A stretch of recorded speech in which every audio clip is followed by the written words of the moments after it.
Actually is 5:07 today on October 11th, which is Monday, 2021. We have one item tonight, which we need to have a discussion, is our 2022 budget. So with that, I will turn that over to Cheryl.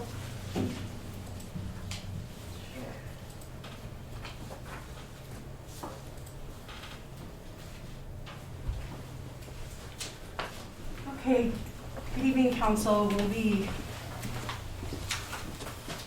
taking a look at the preliminary budget that you received Friday. On your table when you got here, I gave you a highlight sheet that we'll go over as we go through the budget. Actually, we'll just peek through it now. This budget includes a 3% cost of living increase and a 1% retirement contribution by the city. We have contracted a safety manager versus a budgeted full-time safety manager in 2021, so that decreased city manager's budget by a little bit. We have included full-time employees in the IT department, engineering, fleet maintenance, and public works. We've switched the grant writer from part-time to full-time. Hopefully we can attract somebody that, with a full-time position versus part-time, it's hard to capture those types of employees. There's also the EPA Brownfield grant. That's the non-capital expenditure, so this is not related to the Fox West Theater. This is just work that they do throughout the county. And that's a $600,000 grant. Revenue and expenses is recognized. The 2022 budget is recognizing 23% or 1.9 million of the 8.2 budgeted in general sales tax for one-time expenses. What we've learned through sales tax reports from Department of Revenue is 20 to 25% of general sales tax is makes up the general sales tax, so 20 to 25%. And we are using 23% for one-time expenses. The 2022 budget and purpose for that is so that we don't hire positions or bring people on with the idea that that funding will stick around should marijuana sales tax deplete drastically. We don't want those people to be in those positions, and then we have to make those hard decisions. However, the 22 budget is also recognizing 13% of marijuana sales tax revenue, or $585,000, as ongoing. And if you recall, in 2019, we brought on 4 officers by utilizing general fund marijuana sales tax. And we're also going to, quite a while back, we added the ED coordinator, quality of life officer, and the event coordinator. And now, because we are growing, our city can't keep up, our staff can't keep up, we've added IT technician and an engineering technician. So those are being backfilled with the marijuana sales tax. Now, let me ask this quick question here. The additional expenses from the, well, I'll just wait. Okay. And then right now when I typed this up, the budget had a surplus of $52,000. However, Donna found an error on my payroll sheet, and the fire department didn't recognize the 3% salary increase. So we plugged that number in, and it brought us down to a $13,000 surplus. So at least we have that little bit of cushion.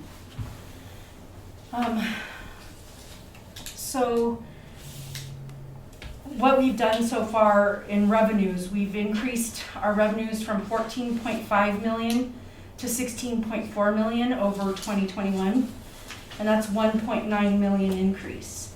This includes $1.1 million in general sales tax and then the $600,000 Brownfields grant. Of that $16.4 million, $11.3 is budgeted as ongoing, and 5.1 is budgeted as one time.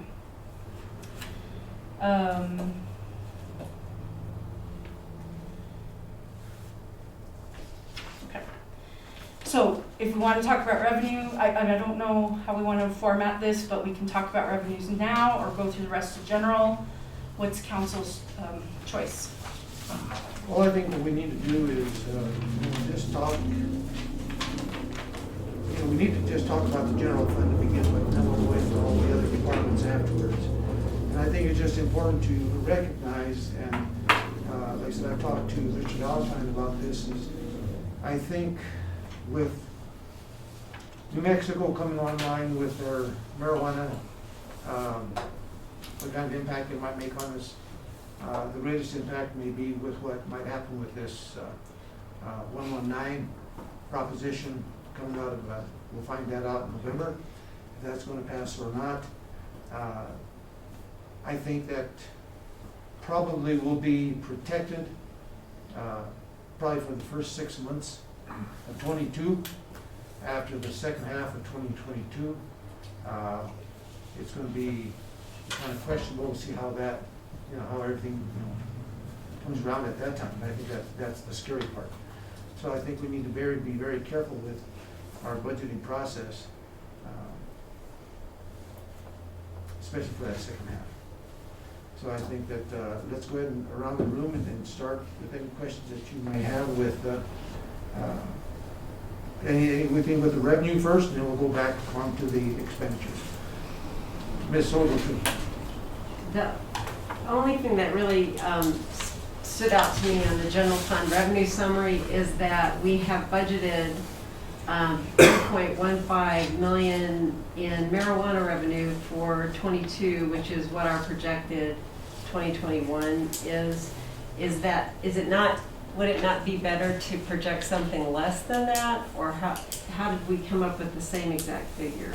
So actually, we've budgeted 4.5 million in marijuana revenue, but because of the resolution of committing 30% for rain day fund, we don't plug it into the budget, because then it looks like we have an unbalanced budget, thinking that we would have that extra 30% to expend. So 3.1 is following the 4.5 million that I think we budgeted 4 million in 2021. So I've increased it to 4.5 and I've subtracted out the 30%. Okay. We are projected to hit 3.1 this year. Okay. And that's really all I had on the general fund revenues. Mr. Duvall. Oh, how much difference was there between the full-time grant writer as opposed to the part-time grant writer in 2021? I'd say,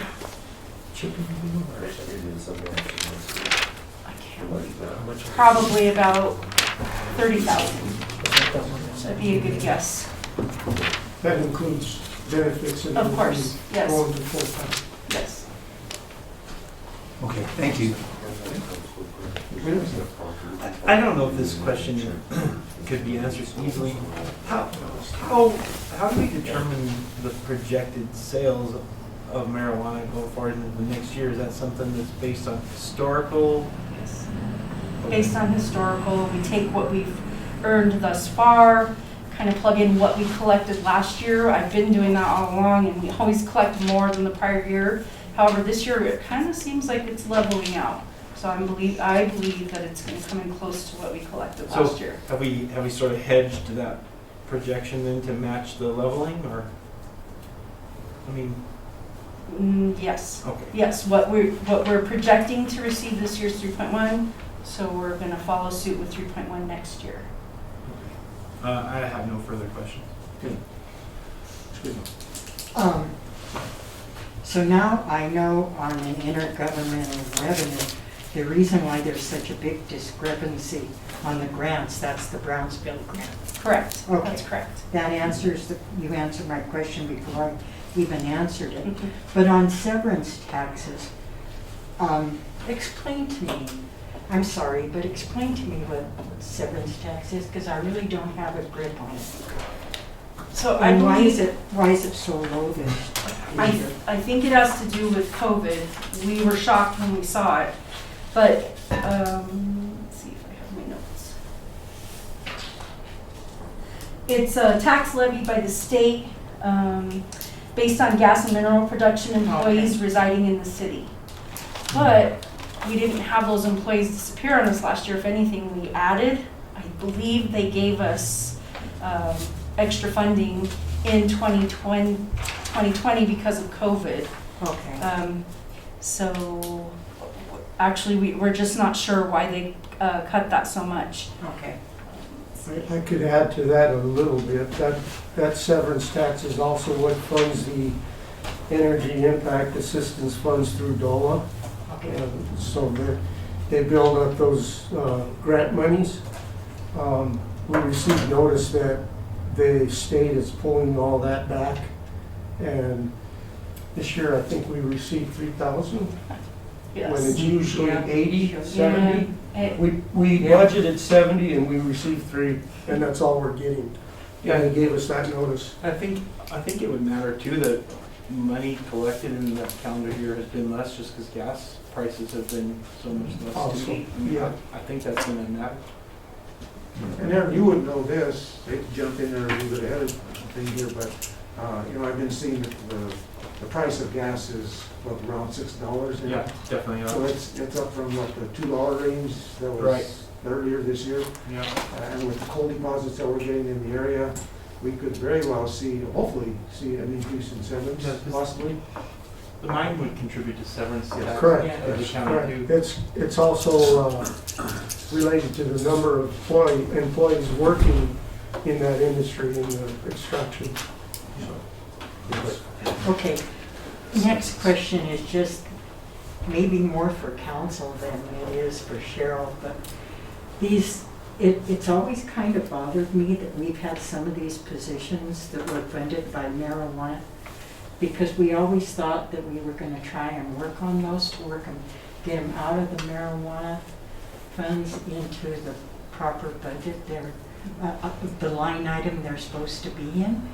But like the event coordinator, is the tourism tax up to the point where it could support that position, do you think? They're having a really good year. Yes, I believe that it could, but that's 2 full-time positions, and I don't know how the Okay. tourism board would feel about that. Maybe even try to reduce it?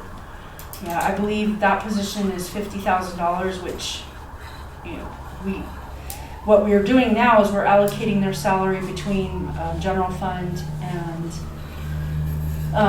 tourism. But if we go ahead with this general fund subsidy, it's just gonna be a transfer of $50,000 into the tourism fund. And then that position is actually fit into a line item like you're saying. Because I think, maybe this isn't, like I said, the appropriate time, but if we're if we're concerned in working toward working with lower marijuana money, we should try and see where we can plug in those positions someplace else.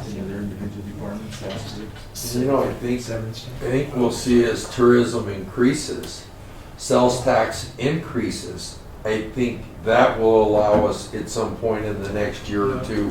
Don't you think it'll start to pick up the backside of the marijuana as tourism and sales tax increases? We'll be able to backfill off of that to cover some positions. I mean, that's my hope. Okay, so we're really top heavy with staff. Right. What Yeah. we did with the budget is pretty much the only thing sitting in one time in all of these in ongoing in all of these departments is salary and benefits. Right. Travel, training, dues and subscriptions, small equipment, all of that stuff has been moved into one-time expenditures because we can't balance the budget without using that general fund subsidy. It's just, we have too many staff members, but it goes along with the revenue and the activity that the town is recognizing. We have to have the staff to cover the activity, so we're just stuck. That's why we're using that subsidy. Okay. Well, I hope to God our revenues always stay stable so we can have at least that amount to subsidize. Right. Yeah. And should those dollar amounts come down, then we go through attrition. If somebody leaves, we don't refill that position, and I mean, if it really goes away, then we'll just have to have those difficult conversations, so. Because, Yeah, yeah. okay. Anything else? No, sir. I'm good. Mr. Shu? Yeah, I think we need to put a lockdown on hiring people right now instead of waiting till later. I think, I'm kind of from the old school. I think we need more workers than we do staff people. We got the Parks Department, the other day we were discussing the street and bridge, and they only had 7 guys, but we were getting to get the repairs on the streets and stuff like that. I'd rather see us hire a few more employees than have staff members. I mean, we got all kinds of staff members, and we don't even have a building to put them in to actually talk about. So, I mean, that's my opinion. You got an IT guy up here on the top you hired full-time, and now you got another one down below. Is that a full-time one too? So we'll have 2 IT guys, is that what that is? And the engineering tech, we already have, how many engineering techs do we have with Bob? Does he already have 3? That is the one that we've hired, correct, to cover that, so, we have 3. And based on all the projects and what we've done and where we've built ourselves up to, which is what we want to do is grow, we need to staff the city. And when you say staff and we say staff, that staff doesn't mean just administrative staff. We're adding public works employees. I don't see any on the list here. Is there? Yes, it's on your, I mean, that's why I was just curious. yeah, it's on your highlight, it's a public works Another employee. maintenance guy, Right. Okay, well, that, public works department Yeah. are both in there. because I'd rather see that. I mean, we need people out there working on the streets and getting stuff done. I mean, if we're growing the parks and everything out, the streets and everything are getting wore down, and those guys out there are having a tough time doing it. I think we've always kind of been understaffed for that. But I think everything else is okay. I just would like to see us kind of put a freeze on hiring anybody for a while until we really find out what's going on with the marijuana. It seems like we have a pretty good staff right now. That's My questions have been answered. You know that we have allocated from marijuana funds about 600,000 at the end of the year to plug back in. Do you anticipate that will hold at that 600? Well, this year we're saying 585, so we're So hoping. 600 basically. Right. Okay. Yes, at this point, and being able to add those new positions, at 585, we are balanced. Okay. The other thing I was looking at, it was interesting, is that, is it because we've been able to compile some additional money in the bank, you have interest income. It dropped way back from 2021 due to, we understand why. Projected this year is 22, but it's going back up to 30. Is it because the amount of money that we've been able to put in, or what, or It's just very optimistic. it being I'm optimistic? hoping that it's increasing. I don't have a good feeling that it will, but that's very optimistic projection there. Okay. And sadly, it's optimistic and it's still a very low number. Yeah, it is. But yes, we do have several investments. We are drawing interest on all of those investments, but it's just nobody is No. earning You're right. anything right now. The mineral leases, does that go back to what we were talking about earlier? Yes. Okay.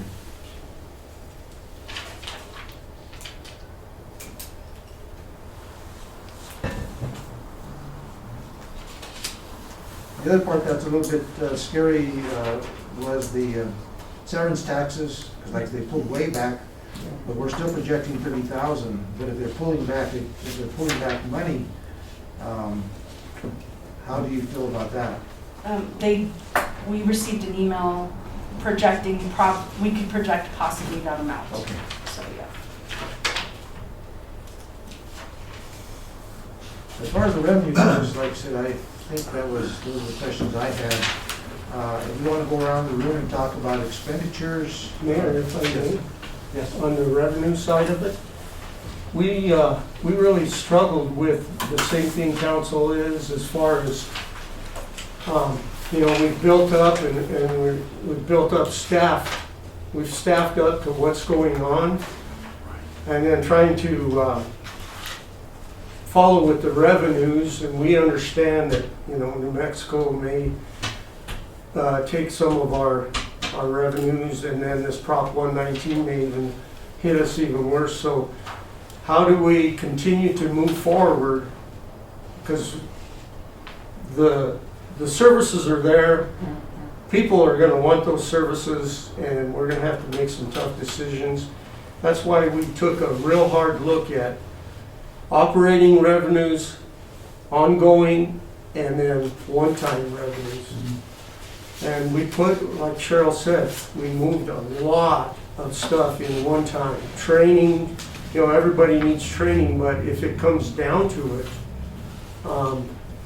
we may have to forego that so we can pare it down as revenues. If they continue on trend, we're all good. But if, like Councilman Goodall said, if it reverses from marijuana and we get more tourism, then we're heading in the right direction. That's why we're trying to diversify, but can't just shut her down right in midstream. So we're going to try and manage it as we see the revenues come in. And, May I add something? I agree with you, Mr. Valentine. This is no time to pull back the troops. I mean, we finally got recognized. People are using Trinidad for more than just marijuana, and I think we start skimping on staff and services that we provide. I think it's bad timing in my estimation. Well, I'd like to give an insight, in the marijuana industry, when it started in Colorado, it took 3 to 5 years to build the infrastructure to bring the prices down to what Colorado offers. So it's fair to assume New Mexico is going to go through the same growing pains. I mean, if they get up and running and they're selling, say, $300 ounces down there when it starts out so they can generate the fund, Colorado is selling ounces for $100. We're going to lose the convenience factor of, say, 10 to 15% possibly. The rest of the people will come here because it's cheaper. I think being optimistic, we can really look at, it's going to take a couple years, I think, before we're going to see that big impact regardless for them to build an infrastructure. Like I said, I think the biggest concern, I guess, would be that Prop 119. It will play a big part of it, that's for sure, because our prices at that point go up, that 15% can turn to 30% right away. Pretty easy. So, I mean, that's just what I see in the marijuana industry and stuff, and people I know from New Mexico are trying to get into it. I mean, these people are borrowing $6 to $8 million to buy facilities just to start growing. They haven't even done that yet. So I know people down as far, being from that state, as far down as Artesia, and that's the kind of investment money just to buy a building, because everyone down there did the same thing people in New Mexico or Colorado did. Oh, they're going to want to grow marijuana here. Prices started skyrocketing on properties. And so they're going to go through an extreme growing pain at first to get that industry established. Well, the thing that I think that we have is that, like I said, way down Artesia and Tucumcari and all those way lower places, they're pretty far removed from where we're at. Yep. Our closest competitors is going to be Clayton and probably Raton, and from what I understand, the people in Raton are not too kosher on the marijuana anyway. People in Clayton are going more for the marijuana, but I've heard this from people that live in New Mexico saying that if we're going to recreate, we're going to go to Colorado. Right. That may be our saving grace. This 119 is the only thing that scares the heck out of me. But Clayton is the same thing. My same friends who were looking went down there to look at property in a corner lot down there that they looked at before, just in case that they could have gotten for $40,000-$50,000. Been sitting vacant forever. They went back to check. That same property was $250,000.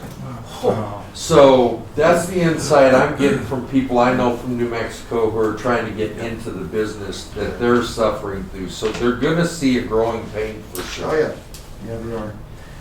Cheryl, one last question I had on the revenue side. You anticipate, it looks like about a 10% increase on the highway users tax fund. Is that pretty much because of the amount of travelers, maybe tourism coming through here? I don't know what if that's the reason, but they were told by CML that's what we should project. About Yeah. 10%. Mhm. And it's obvious because just by looking at and looking back to when we get into our tourism, the amount of tax that's been Right. increased just this year. So I believe that next year, we keep hoping and they keep talking that this COVID will start to diminish over the next, after this next year. Mhm. So it's going to put a lot of people back out on the highway and it will allow us to get more tourists through here. So I think, I keep hoping that some of this will balance itself out. I guess that's our hope, your hope, my hope, I think all of our hope. Yes. Cheryl, going back to the severance tax rate, what percent are employers required to withhold and pay to the IRS? That all goes really- through the state, so I really don't, we can find that answer for you maybe, but not sure on that. Let's go on to any other expenditures, concerns that you have in the general fund, Ms. Ogletree. Excuse me. On the economic development, I noticed we are going from what our budget is 247, 597. We only are expected to expend 175,440 in this year, and then we're jumping to 307, 176. What's that difference? So a portion of that is a full-time grant writer. The reason we're only projected 175 this year is because our grant writer left, plus we didn't hire that person until maybe May. Same thing for the social media coordinator. She was also hired later on, so we just didn't expend those salary dollars. And So that's basically, I think, I can't remember what the other increase was. I think Wally might have had, oh gosh, I don't recall. I'll have to look at that for you. okay.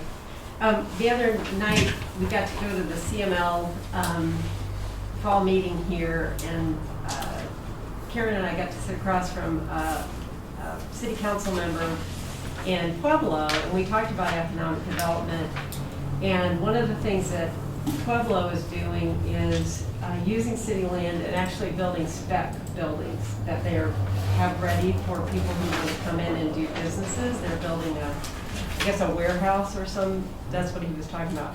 But he talked about how they did that through a tax that they created a long time ago to do economic development. And if you look at where Pueblo is now compared to where it was, it's significantly improved in terms of its economic standing. And I think we really have to consider taking some risks like that to get economic development going. I mean, people always are talking to me about diversifying the economy, and I'm thrilled with what's happened so far in economic development. I think it's great that we'll have a full-time grant writer, but I think what we really have to do is invest in that and consider that we've got to switch from being reliant on the boost from marijuana to stabilizing the economy with better jobs. And so I think we should look as a council seriously at some investment in that, beyond just the cost of salaries. You know, I think you're right, and one of the things where that money comes from them is that Petco, Yeah. that's where it started from. So that would, you know, that could be something, once we find out what's happening, I think with this 19 this next year, that would be maybe a good discussion, Mhm. you know, in the upcoming year. If that fails, maybe we can start taking a look at it again. I agree with you. How much land do we still have in industrial park? Zero? That's what I thought. It's all been, It's all been sold. that's phase one, phase two, everything that's there, they bought up. I take Marijuana that- industry bought it all? I take that back. We do have parcel D, which is, as you first enter, before you get to the On the right-hand railroad, on the side, right-hand side, Correct. 17 acres. 17 acres, right there. Okay, So that's that a could be it. possibility. Actually, I can answer your question. So the change in economic development includes moving our economic development coordinator into his line item 100%. And then when we pulled on our social media coordinator, she also worked with the library, so pulling her on full-time, put her in full benefit status, which includes health insurance. And then finally, the grant writer went from part-time to full-time, putting her on with full-time benefits. So that's the difference. Thank you very much. Yes. And the police department looks like they're gonna be getting a little bit more. What is that going to entail? Well, the 3% increase in salaries, that's gonna be significant because they participate in the pension, the FPPA pension. And then if you recall, we were paying $30,000 for their body cams through marijuana, and now we moved it into the police department so that they can self-sustain. And what else was there? Fuel has increased significantly, so we bumped that up. And then we have a new safety manager on board. He has $22,000 in expenses for gas masks, pouches, canisters. I'm not exactly sure what those are needed for, but that's his next goal, to get them fitted for those. So there's about $22,000 there, and that's possibly something that we might move into marijuana. We don't know yet. Development services is getting a bump. Are we hiring more staff for that? That's where we put the $600,000 for the brownfields grant. Okay. Yes. Let me see if there's anything else, and I'm sure you all also have questions on me.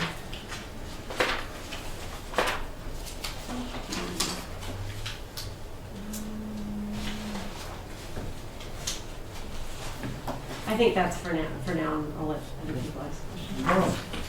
Well, my question was answered about about the police officers. That's the only thing I had right now. Mr. Mayor. It's related, I think. I was curious, Mike, are they still having a meeting with the mine on any regular basis where you discuss operations and how that's going? Yeah, we have a monthly meeting. Unfortunately, I was unable to make the last one because I had conflicting meetings and I had to pick. But yes, there are ongoing discussions, and it's the same kind of thing. They're working, they're engineering the rail as we speak. Yeah. They're up and down that rail line, and I think they're doing rehab. They're bidding out to rehab some of it now. Housing is always key. 'Cause it just strikes me what Councilwoman Ogletree was speaking about. I mean, diversifying the economy, that's a big slice of a pie to not really try and I mean, I know that's a huge discussion, and we touched on that in several meetings, but Yeah. something that would, I mean, if that was an area that we could put an expenditure towards to help, because we have very little control over bringing in extra money. I mean, most of our control is on the expenditure side, but if we could find some way to bring in increased revenues, that would be helpful. I mean, it's related to what you're saying, but not a question. So I have no other questions. You answered the one on the development services, but on the second page of general fund, The transfer out landfill was 369,553. So if you recall, I think first quarter, second quarter marijuana, council was allocating funding for the tire shredding and the cleanup and Okay, a piece of equipment. There was quite a few okay, allocations to marijuana. okay. From marijuana to, Marijuana sits in the general fund, so because it's an enterprise, we have to do an official transfer to landfill. okay, okay. See, I was confused because I thought if it was an enterprise fund, you could not transfer any money into it. So You that, can, but it's gotta be an official transfer. well, Yes? no, we're still looking into that as well. We may unallocate those, ask council to unallocate those funds and instead allocate marijuana cultivation fees. Oh, okay. Because fees can, it's Oh, a enterprise fund and it's for infrastructure, and landfill is part of this marijuana project, or infrastructure. okay. The dispensary, or the grows dumped there, and, you know. Right. So anyway, we're still talking about that, Audra. We're pretty sure we're gonna probably present to council to deallocate from marijuana and allocate through cultivation. Okay. That's the only question. Good shoe. No, I don't have, everything was answered pretty good. Couple of things. So on the city attorney's budget, does that realize the raise that he asked for? I believe it does. It does, Okay. But that, we put it in there, and as Mr. Downs said last week, you're having his review, but Right. we have put it in the budget to I make just sure wanted to it's see reflected. so that if we were addressing that, because we had received notification. So speaking of the cultivation money, so we've had numerous of the companies out there from, give me a second, I'll think of their names. Anyway, they've all expanded immensely on their outdoor grows. Should we not see a significant, realize a significant increase in the amount of money on our excise, or whatever that fee is, 25 per pound, right? Right. Have we ever looked at a way of still getting a system in place to keep them more honest? Me and you talked about this, Mike, and some of the systems that they were using at other places. When it's weighed, it's automatically reported. Have we looked into possibly being able to require some different sort of reporting from them so that we can have a more accurate count? Because when you get Aaron and his brother at Elso Labs, they increased probably, they got that property on the opposite side of the road. They increased clear down the road to the landfill.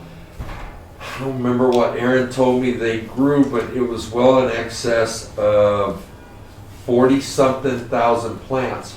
And that's pretty small compared to what Green Solutions, with their buying of the old Explosion place, adding to all them fields, every single outdoor grow has increased probably close to double.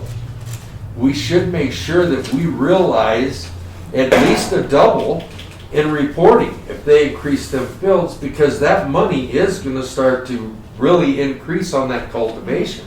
And if I could please, last year there was the horrible early freeze. Correct. Also, so this year should be a lot better. And I know, like, Audra deals with this a lot. Right. We had at one point an ordinance in place that the weighing did occur when the plants were wet. The marijuana industry came to us Yeah, and that's said, crazy. right, please don't do that because you were literally pricing us out of existence. Right. I mean, so that was changed. But I know there is a time, and I believe this is pursuant to the Department of Revenue regulations, when the marijuana, it must be weighed. Yes. And so I don't know that we can require an earlier or different time. Yeah. Is that your? That's not what I'm saying. I'm Okay. saying, okay, so like when Freedom Road harvests their grows, They have a system that's hooked into the state website. When that stuff is dried, it's put in there and it automatically reports it. It's not reliable on somebody saying, okay, the scale says that is 1,000 pounds, or wait, was that 700 pounds? So, I know Cheryl's just itching to jump in here, but we rely on the state's NIPS Correct. Well, not Magic. just, reporting system. correct. They have to submit with those records, so go ahead, Cheryl. Right. So 2019, the marijuana cultivation fee collected was 536,000. Last year is 1,145,000, and we're on target to hit 1 million, if Okay. not more, this year. Oh, shoot. October's a big month, Yeah. so I'm thinking we're gonna collect more than 1 million. And what our requirements are is that they submit those metric reports, which shows everything transferred in, transferred out. Correct. And we require them to round to 4 places, and those reports have to spot on match their metric. So Correct. that's how we keep them. Because you're having some places, I know, I go out there and look all the time because I'm curious. I want to know how them numbers are matching up because I'm watching the amount of marijuana in them fields. And so the Shearing Brothers at Elso Labs is processing 500 pounds a day. I sit right there and watch that. That's 500 pounds a day on what they're doing. But what some of them are doing when they're harvesting and they're storing it, so it's not getting reported till they transfer it in for use. Right. So we can have thousands of pounds sitting out there in storage that's not going to be reported and paid on until they transfer it in to either make concentrates or to their stores for sale. Right. And so we're talking literally tens of thousands to hundreds of thousands of dollars that can sit out there when a company like Green Solutions can grow as many as 80,000 plants, which can equivalent to as many as 80,000 pounds on a year like this. I'm watching them plants. Bumper harvest out there this year. Nothing's getting hit with freeze. They are harvesting as fast as they can. This is a lot of money into our utilities. Right. And so I just, we need to watch to make sure some sort of accountability that their numbers show the type of year they had. Because it's easy for someone writing down a number, if it's not reporting it for them, writing down a number that may not be totally true. I mean, even honest people make mistakes writing numbers. People get dyslexic all of a sudden or something. I'd like to make sure that we're getting an accurate accountability. And it's not every company you have to worry about. I mean, a lot of these companies are extremely honest. And I'm not calling any of them dishonest. I don't want it to come off that way. I just like a better accountability out there. So- Would that be the responsibility of MED to Correct. determine when they report? That's Correct. correct. So what And then what the Mr. Goodall is talking about though is they have these scales that are actually tied into the MED, and when they put the weight on, they hit, it's no human error, it's electronically reported, but I'm not sure how But many. not of them every have that. company uses that. Right. That's my point right there. Why don't they, when it makes their accounting process much easier for them? Right. Why aren't they doing it? It makes me wonder why. It almost makes me think that it's just like every industry out there, all these industries have to have, cameras. Uh-huh. You would think that they would all have to put in place the scales for reporting. You would think so. But I am happy hearing the reporting on how much them numbers are growing because they should be indicating that with the number of plants these companies are putting in. So Is that my something- understanding is that the metric report, the minute they have a hatchling or whatever you call it, I don't know. And that's pretty close. It's identified with the serial number, and that serial That's number right. is followed all the way All through the the way through, metric. right. They have to be tagged. They get in big trouble if they come out and get inspected and every plant is not tagged and accounted for. Would that be something that maybe we should alert the MED on, that some people need to maybe upgrade their skills for reporting purposes? Would that be up to us, or what do you think? Well, I don't think I'm sure they are complying with their legal requirements, right? So It would be nice if everybody had a scale like that, so there was that kind of immediate reporting. But if it isn't legally required, I don't think they're going to require that of Correct. them, unfortunately. But I do think they keep close track of it. But I understand, it might be Right. nice to have a more accurate, immediate kind of tracking. But I think they're meeting all legal requirements, Mayor and Council. They are. I just, yeah. And, I just want to throw something in while we're talking about the marijuana industry. And speaking of economic development, I think, I don't know where we stand in the state as far as how much we're cultivating versus other areas of the state. But I'm assuming that we have a significant contribution to it. And I think we ought to think about how we encourage that rather than discourage that, because marijuana is not going anywhere, even if Right. New Mexico succeeds with that, and probably eventually it will become legalized. And because we're way ahead of the game from a lot of other places, and I think we ought to put out a positive kind of message to that industry that we're happy that they're here and we'd like more. Well, and City Council made a clear statement here a few years back when the hemp industry asked to come in close to the marijuana industry, and the concern was they don't monitor male and females, pollination destroying crops, and we did not allow the hemp industry to come in to protect our marijuana industry. So we've tried to take steps like that in the past to let them know, hey, we're here to help you in any way we can, so. So Rusty, does the state allow other cultivators, do they use just what, non-commercial weed scales or? Well, what they have is just large bins, whatever, and they roll it in and write down the numbers, put it in the report and send it off. But a lot of companies just have an upgraded system that's hooked straight into the MED, so they eliminate that manual weighing and writing down and filling out another form to do their reporting. That's the difference. One is whatever that says when they put it on there, it goes to the MED. There's no fudging that whatsoever. I will say that Cheryl and Brittany are on the reports because they get spreadsheets that are pages long with the plant numbers and the weights and everything. And they check and double check. So Excellent. from our end, I'm very comfortable with what they're doing from their end. I think we could look into that weighing system.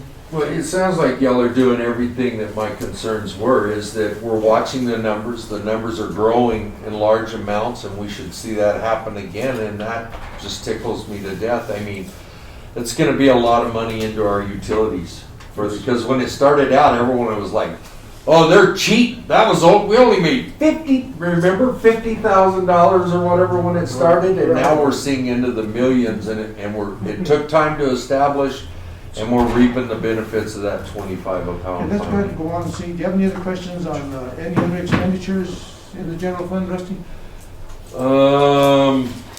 I believe I'm good. In the ED fleet down the bottom, of course, you did a projection from 2021 to the same for 2022. And I don't remember what page it's on, but there was fleet in what particular department that you're looking at for fleet, or is that overall throughout the entire?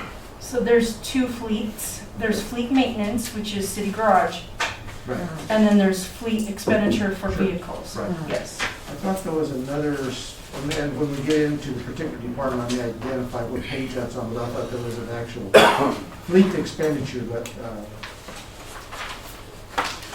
Yes, What- there is a fleet department. It'll be right after police department. okay. Sorry, these don't have page numbers, but after fire department, you'll see engineering and then fleet maintenance. I know I saw fleet maintenance. What's that? I did see fleet maintenance. So fleet maintenance is actually our mechanics that work on all of our Right, sure, vehicles. yeah, okay. Yes. But like I said, I may identify it as we go through the rest of this, Mhm. that it looked like there was an additional fleet. There is item. a fleet fleet purchase, so Fleet our replacement. vehicles, so it's fleet replacement, yes.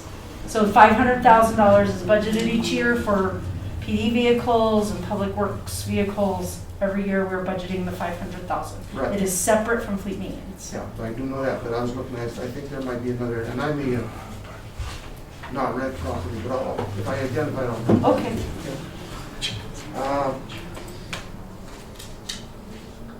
The other question I had, and this is just a simple answer probably, is that in that ED fleet, we have the economic development and fleet replacement is the same. What's the reason for They that? were just miscellaneous departments that were added before I got here, and the previous finance director just set them up with those department numbers. So Are you comfortable with them, you know? I could move them, it's nice because they're in numerical order and it helps me to keep on track. Yeah. All right, let's go on to power and light. And let's start with Ms. Ogletree. Any questions on the power and light revenue? I'm just not seeing a great deal of change from the 2021 budget to the 2022 budget, and I guess I would just look to Mike, do you think it's sufficient? There. So I have a spiel. Go ahead. So power and light charges for services revenue, we've increased $35,000 over last year's. However, in 2019, we've increased $220,000 more based on 2019 actual. And then in 2020, revenues increased by $297,000. So 19 and 20 is where we actually saw the revenue increase. This year, it's just $35,000 on top of those previous budgets. So we have seen a smidge of that's a decent increase. Carol, do you want to move your screen to Oops. the power light fund? Thank you. And then the meters, they're back ordered. We've got 95% of the meters installed, of the radio read meters, and we've seen that increase in the revenues, where we're actually realizing the old meters may have not been reading correctly, and now we're realizing that. But we're still waiting on the large meters. There's about 100 of the larger meters that are back ordered, and they're waiting on the chips. And I don't know if they're on the on the ships out in the ocean that can't get it's supply chain right now. Okay. But, and maybe now is a good time to go forward with it, or to let council know we've got NMPP looking at our rates, and we will be coming to you with a rate study in November for power and light. Water is also on board for a rate study also, so yeah, some tough decisions for council to make. What is that acronym, NNPD? NMPP, National Municipal Power Pool. Okay. We're members of NMPP with our NPGA, which is Yes. National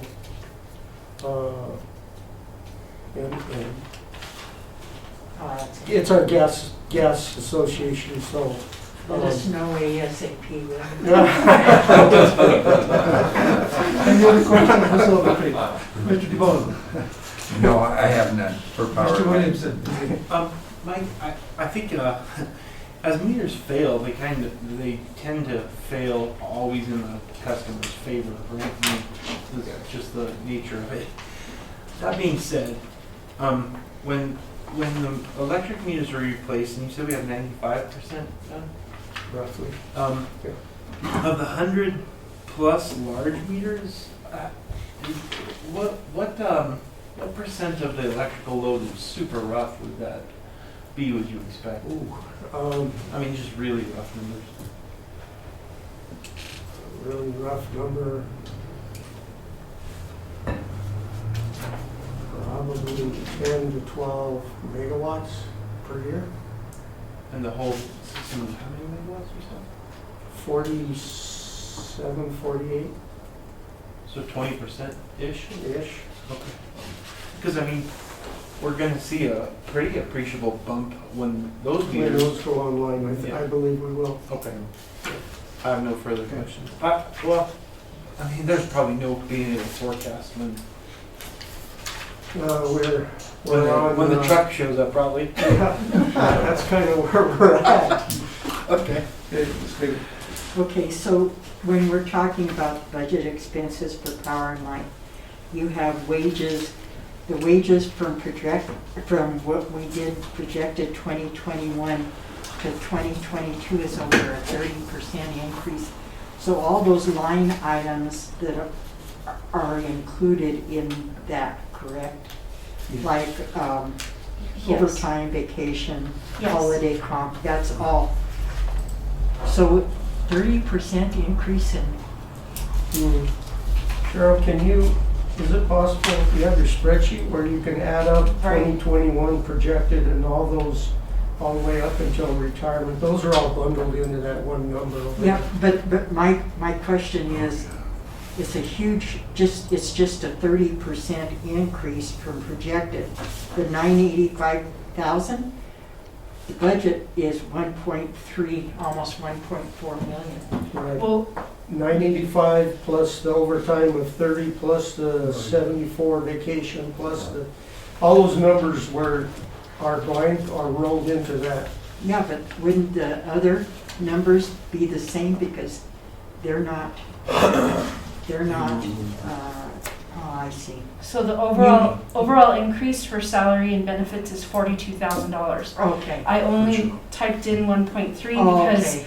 these numbers change constantly, so So for it's me to easier. constantly key in, so I'm just pulling from a master sheet of Okay. everything in totaled in one.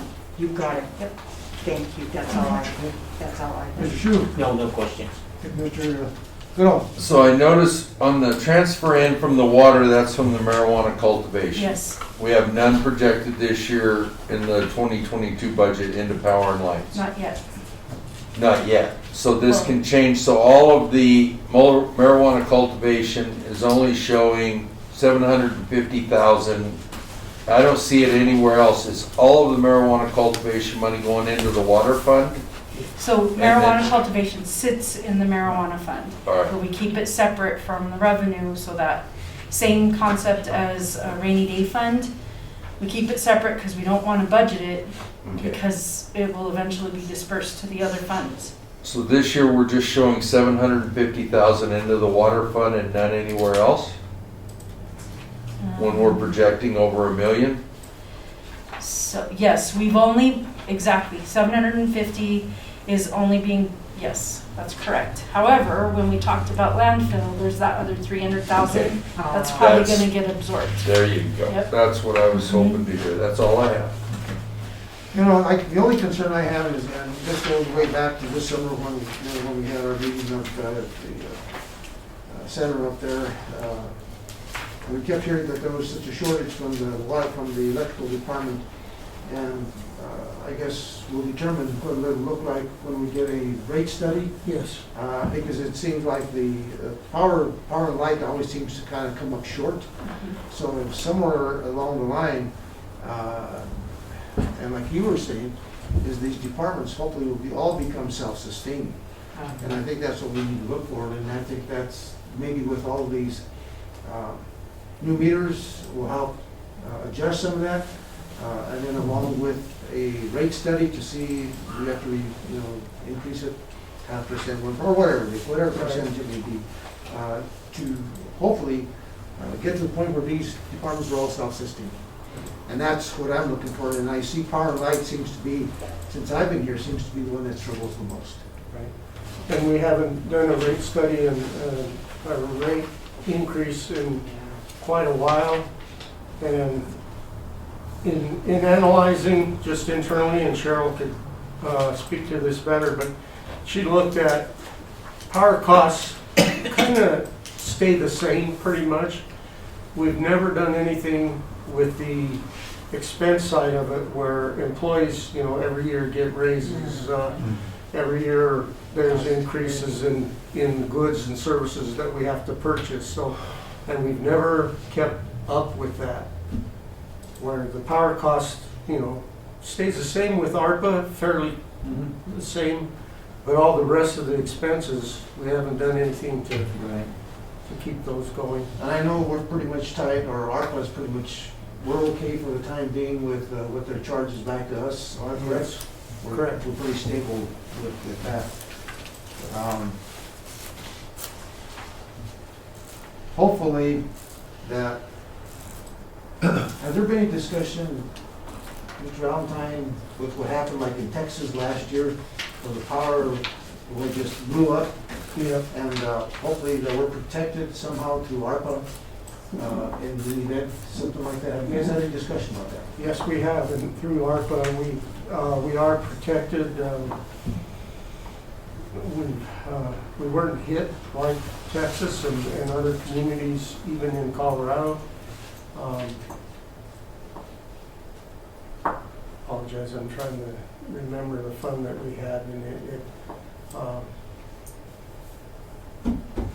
I'll get back to you, but we were not hit, and It's gas. Is that what you mean? the what? Never mind. Now, have you guys discussed, if there's an extreme situation, because we never know, we're going into winter months right now, what would cause that to change? Have you had that discussion? With ARPA, yes. What do they say? Yeah.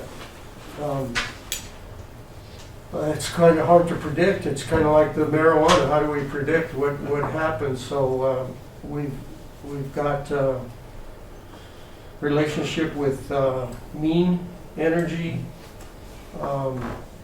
We've got our locked-in prices with Piesco, Public Service Company, and we're under contract and locked in. And they have, certain percentage where they can escalate, but it's nothing like what happened. Yeah, I guess my fear is, I hope that with what happened in Texas last year, and we happened to have a cold spell, we've always had a cold spell, sometimes up to 2 weeks' time. That one down there was a short period of time from what I saw. It wasn't that long.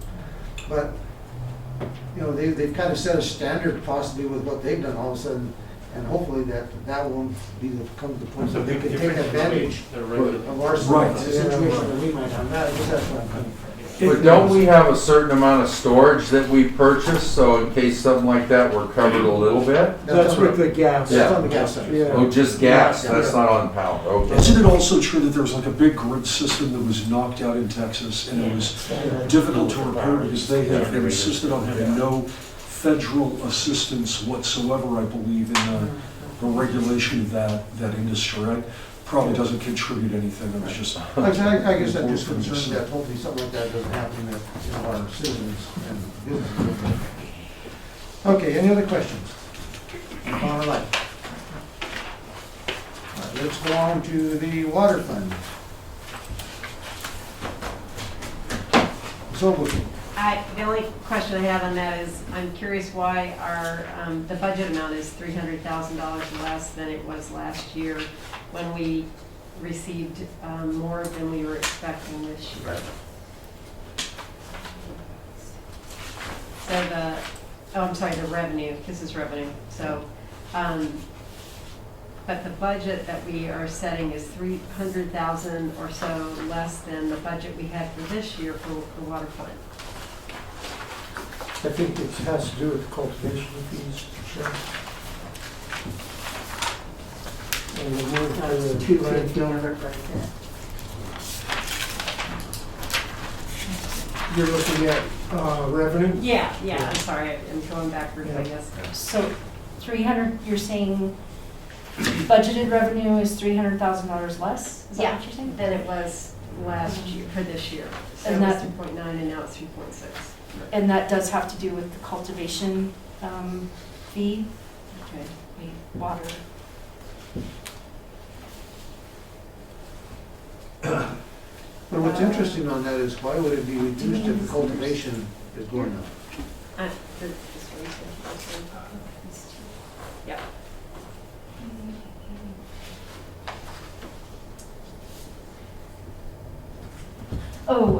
We have DOLA infrastructure grants and other grant revenue, that 220, I think I might have to plug that number in, that 226. That's the GOCO grant for Purgatory Watershed. I need to plug in those revenues, and I apologize, that needs to get moved over. I just haven't balanced that grant yet. Okay. So as those expenditures, she still has quite a bit of time on that grant, so I probably need to move $200,000 into that line item. And it, again, it's related to the GOCO grant. Okay, that's the only question I have on the water fund. Okay. Mr. DeBono? No questions, Mr. Mayor. No question. No questions. Okay. Mr. Shu? Yeah. Mr. Goodall? So is there a particular reason majority of the cultivation fee is gonna sit in the water fund, 750,000? So we initially had it in the general fund, but because it's relative to utility infrastructure, we had to pick one to put it to. And water was the winner. That's Just- what yeah. I figured. Mhm. At some point, maybe one of these years with this infrastructure on power and lights, we may have to look at if it increases doing that there and doing some serious infrastructure work possibly. Is that a possibility? Yes. Cool. You know, something that's of interest, and it's not come forward, you know, we've heard that the mine may be asking for a water tap. We haven't heard that it may come forward, so, I'm sure that their water usage will go somewhat, well, for what they use, and that would be mostly for baths and stuff like that. Right, it's only for the bathhouse that they use our potable water. That's what their request was for. So but it could raise it a little bit here. Okay.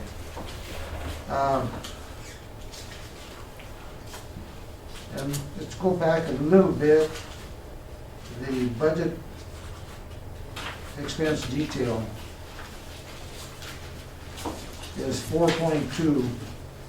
The revenue is 3.6, but there's a difference of about $600,000. Give me an explanation.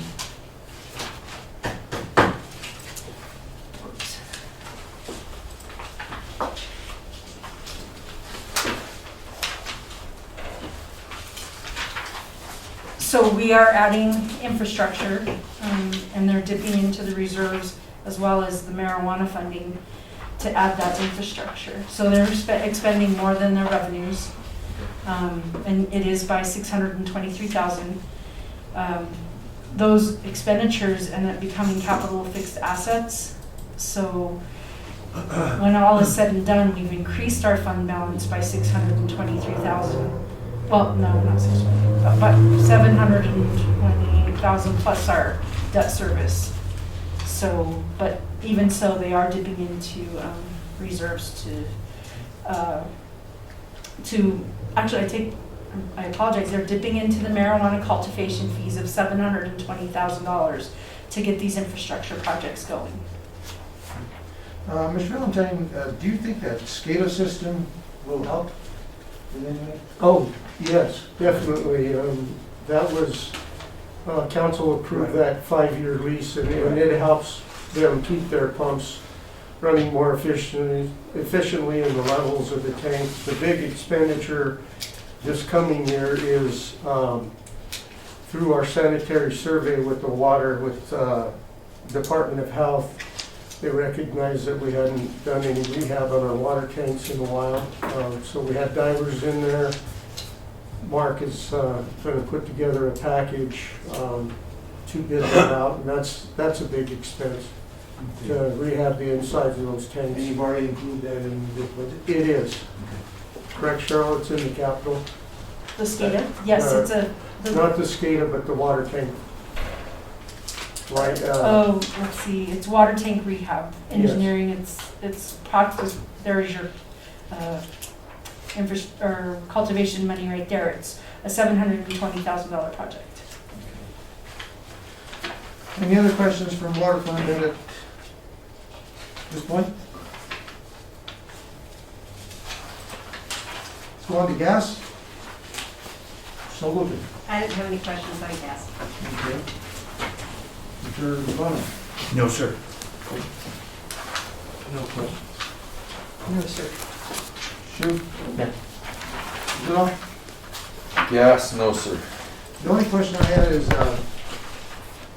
2021, under miscellaneous, the book budget projected was 5,000, now 2022 is 500. What type of miscellaneous are we looking at?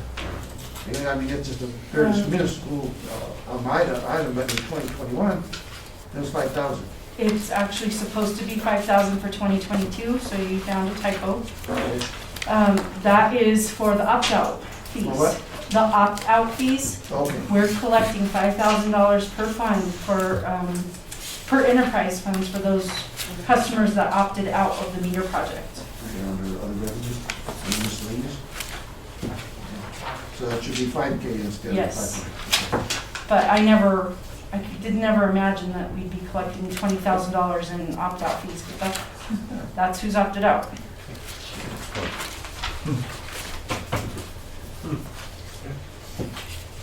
And then, in our capital outlay, we got a gas infrastructure improvement of $500,000. Just out of curiosity, what are the plans there, Mr. Upson? In capital outlay, The capital outlay, I believe, was the connection.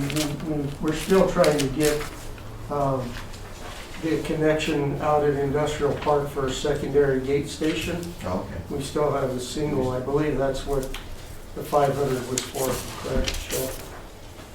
the industrial park gate Yes. station, and then Morris Canyon Road gas main, Oh. Van Buren gas main repair, and commercial street pipeline replacement, and then the remainder of the AMI project, because they're not gonna finish this year.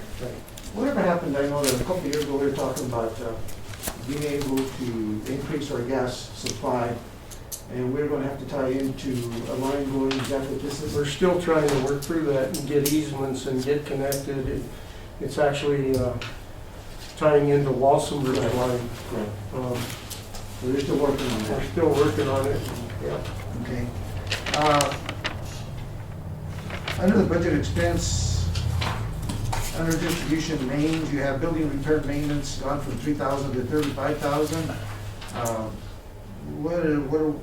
What kind of building repair maintenance is going on at Root Speed down there? They are going to foam insulate the roof, or do foam insulate roof repair for the Chubby building, The new And- one that was bought? And the new ones. Yeah. and then they're just doing about $14,000 of building repairs. Okay.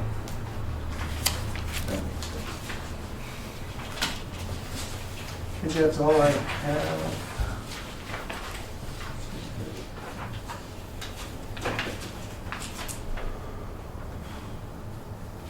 Okay, let's go on to our sewer fund. So, okay. The only thing I was noticing is this, the outside contract services, this is the agreement that we ratified that will go for 15 years, so, it's gonna be 1.259 and now for 15 years, is that how that's gonna? Well, actually, in the agreement, there is a clause where, to help pay for, escalated prices over the year and inflation, but it's not to exceed 4% of the overall cost. It's built into the contract agreement. Okay. To date, the highest they've ever went with us was 2.5%. Okay. I believe I told Cheryl, put 3% into this. Just, we haven't heard from them yet. They're still running their numbers. So it's the same, they have to, pay their employees and cost of living raises and things like that. So, That's the only thing I noticed. Mr. Vaughn? No questions, Mr. Mayor. Okay. No. Nothing on sewer. Okay. The only thing I was gonna say is that it's good to see that things have changed dramatically, that it's pretty much self-sustaining, from the revenue to the expenses. Pretty doggone close, actually, extra in there, so years ago it was just the reverse of that, so yes. maybe it's because of the company that we hired that helps keep some of the costs down, as you say. It is the company, and it was also the debt service that we had on the new plant that we were able to pay off the last couple payments I think we did with marijuana funds, just to get that off the books, and, but the new company is definitely helped. Now, I do know that, last year, I was talking to one of the guys from that company, and he was saying coming up, and I think I talked to you a little bit about that in the upcoming years, but I'm not sure if it's year after next, or 2 years or 3 years down the road, that we have to do some additional funding out there, so I'm not sure if it's a building, or if it's, so when do we anticipate that that might take place? They are actually working through, if you remember, we approved the contract with them, and they're doing asset management programming on everything. So we will get that report on the life of equipment, buildings. The Headworks building, I don't know how else to say this. That's where everything comes into the plant, into that building. The gases in there have eaten away the screws on the metal siding, and they're starting to pop, and you know, the electrical in that building is shot because of it. It's just very corrosive, and that's one of the capital expenditures that we're gonna have to come up with. But it is infrastructure, it is an enterprise fund, very possibly come out of the cultivation also. So have they started, they're gonna do a full CAD system with that new contract, right? Laying everything out? They have the sewer pretty much done. They're working on our water distribution. Excellent. Yeah. That's GIS. great. Yeah, that's what I meant, not. Yeah. Well, like I said, it's good to see that, for at least this next year, that's a pretty balanced from revenue to expenditures. Landfill. So, Just noting that our projected is much higher than our budget, and I'm just assuming that's because of the rehab work that we did at the landfill. Yes. So, but otherwise, everything's looking good. It's pretty cool. okay. Thank you, Bill. No, but Mike, maybe you can answer this. You know, when the EPA is called in to a landfill, even though a city is not in violation, does the EPA still charge a fee to come in, or is that Yep. just a? They do? We have it's called an A10 permit out there, and we have to pay a fee every year. They monitor us, they come in. They don't have to let you know when they come in? No, No. no. And mostly it's the Colorado Department of Public Health and Environment that comes down and inspects and oversees the landfill. But we also have an EPA A-PEN permit for pollution, dust pollution and such. Is that a set fee? Does it go Yeah, up every year? it's a minimal fee. I don't want to say it's like $200 a year. And it's just reporting. Okay, that's all I have. This is related, but not directly on. I'm sure you've mentioned this before, but what is the the remaining life expectancy of the dump? Do you know? The last time we analyzed it was 3 years ago. All right. And there was like 28 years, so we have seen growth. We have seen more people. With more people comes more refuge, so we monitor that and we'll see, but we should have about 24 to 25 years of life expectancy. And then part of the self-sustaining fund, is there money being set aside for the reclamation of that, or how does that work? Not a lot. The closure, post-closure, we're gonna have to build that into a fee schedule, because that is over $1.5 million. 2.0 It's something. 2.1 million. 2.1, yeah. That showed up in our audit that we Yeah. had last week. That's closure, post-closure. So once we shut it down, it's gonna cost us to put a clay layer and then 18 inches of soil and then seed it, and that cost. And every year we escalate that cost based on cost of living raises and everything. And then we have to monitor that landfill for 30 years after that. So those are built into the closure, post-closure plan. Funding of it over the years, we don't have a mechanism whereby we put money into that, but we will be coming forward with something. Made it back in time. Oh, no further questions.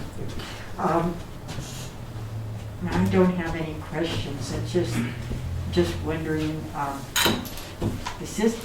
you pretty pleased with what you projected? Because we've only been doing this, what, about 2 years? Are we pretty spot on?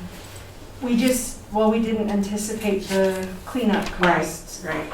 But the only thing that I didn't calculate for in prior year budget was depreciation and then the closure and post-closure costs. So those were built in during the audit, and now they're built in right now. So that's a difference of last year's budget to this year's budget. Okay. 40,000 in closure, post-closure costs, and 60,000 in depreciation. Okay. So, I have no other questions. Mr. Shu, No. Udo? So on the wages, I noticed that we have a $140,000 increase. Is there additional employees out there, or what? It's, It's the same thing I asked. Yeah, it's it's the same. 58,000 for a new hire. Okay, because I didn't remember seeing it on the first sheet. I'm sorry, I wasn't paying attention when you was talking. Okay. That's all I had. I mean, it's good to see this year, but from the budget to the projected this year, there's a pretty substantial increase. What do you estimate the reason for the increase there of approximately what? Almost a little over $300,000? Because it went from, the budget was $465 and projected is $885. I was wondering what caused that. That's a huge change. So that's a transfer in from the general fund. No, it is. That is what Cheryl's talking about, the marijuana funds that we may have to move, correct, Cheryl? Yes, that is the difference. $369,000 was allocated by council of marijuana. Okay.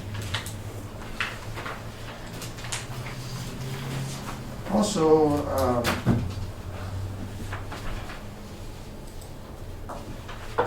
are we, like I said, we're estimating, it looks like, not really, I guess, we've changed on the recycling from 10 to 5. I guess that was that the recycling? Yes. That's correct. Okay. We, in 2020, we budgeted 53, or the actual hit 5304. 2021, we budgeted 10, but we're projected to hit 3,750. Okay. So we kind of went down to 5 on that. And then I looked down at the bad debts expense, and it's they're projecting a pretty substantial increase.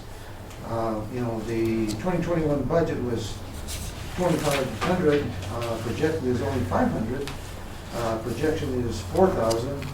So then from the budget for 2021 to 22 budget, there's a substantial increase. Are we seeing a lot of people not paying it, or what's going on? Actually, I just can't put my finger on that one because it was $7,500 in 2020. Not so much now. I know that Shelley will be doing another write-off at the end of November. So 4,000 was just a number that I grasped. I'm not positive. I'm gonna wait until she posts that next write-off batch, and then we'll have a little bit better of a number. Possibly could come down to 2,000. I just don't know right now.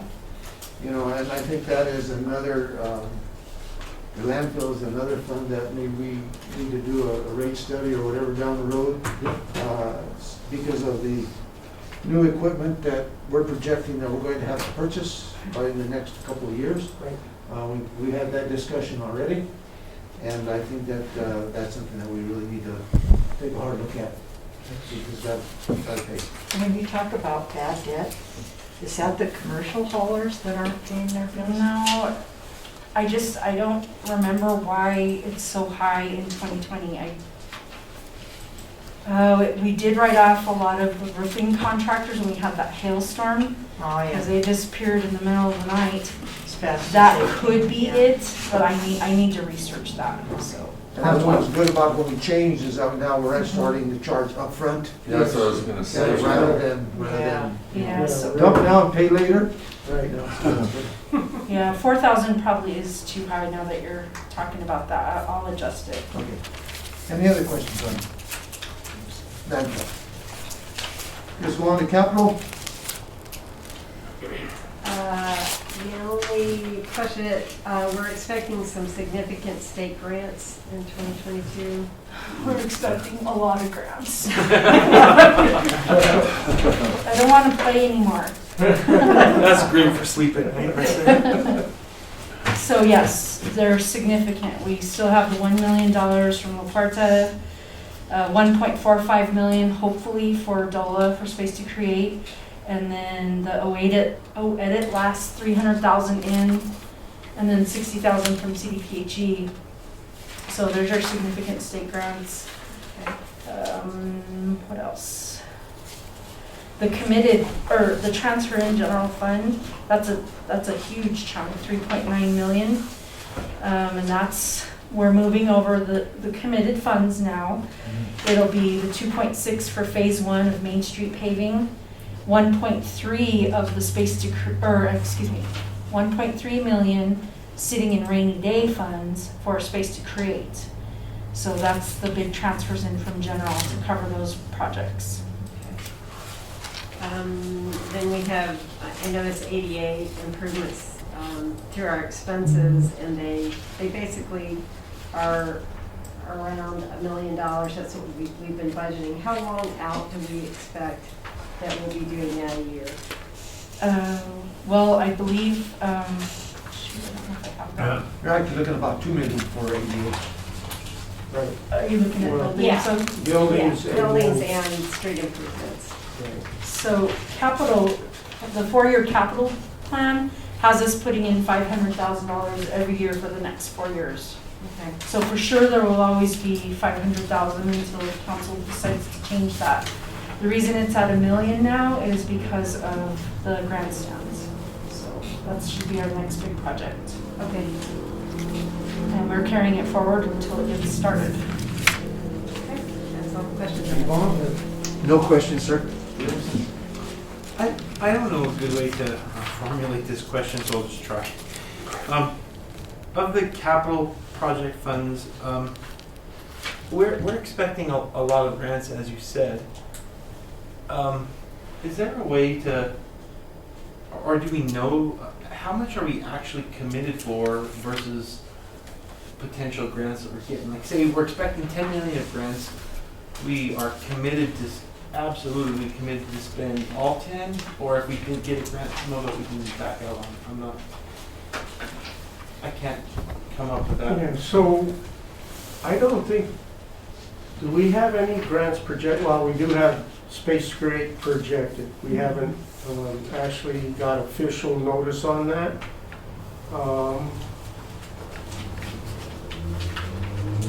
But, I think all the numbers are in there committed. We do have, I'm trying to, So if the grant didn't come through, we still have to find some way. well, That's what I'm asking. if the grant doesn't come through, then we don't, Okay, that- we can't do the project Okay. and we won't move forward with it. Yeah, that answers my question. Yeah. What project do we have coming up at Monument Lake? Exactly, that's what I wanted to know. So, yeah,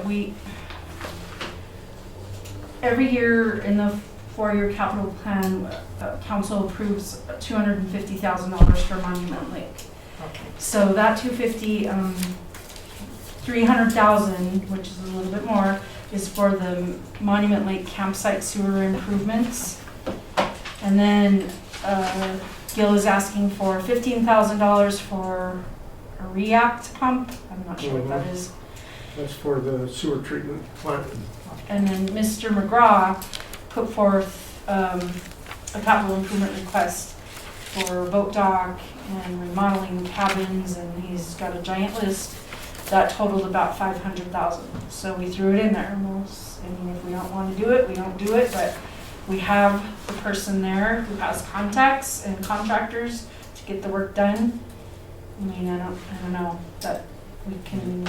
And the sewer plan that Mr. Ramirez is actually asking for will get a whole, I want to say 20 spaces with full service, where you just, rather than taking it in your tank and then going over to the dump station, you actually just drop in and you're hooked directly to the sewer, so. It'll increase the amount you can charge for the Right. spaces and everything. Yes. So do we know what our revenues are from Monument Lake this year? He has not got those to us yet. I will follow up with him.